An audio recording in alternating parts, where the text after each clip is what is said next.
Alright, I got a 2017 Lincoln MKX. I'm showing you how to get to your cabin filter.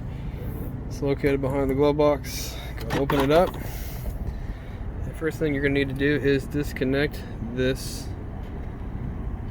damper cord you have here, and all you got to do is pull down on it.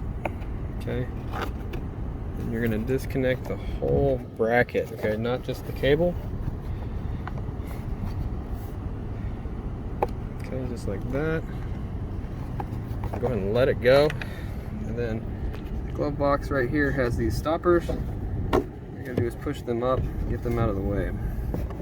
Then the glove box will come down, and then you have a cable here. You can remove this if you want. It's just a zip tie with a little deal on it. I'm actually gonna leave it because it's not really super in my way.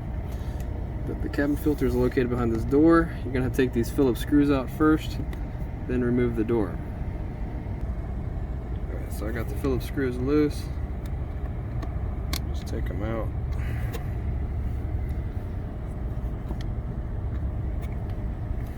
And then the door will fold down.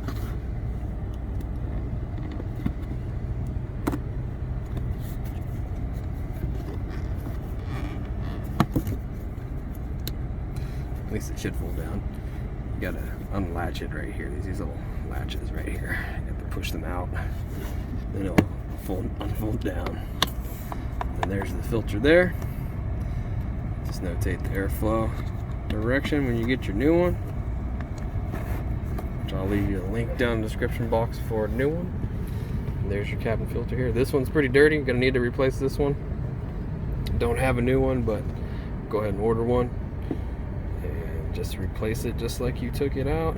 Stick it in there, slide it back in there, close up the door, and you should be good to go. The new one. But again, I'm going to order this one.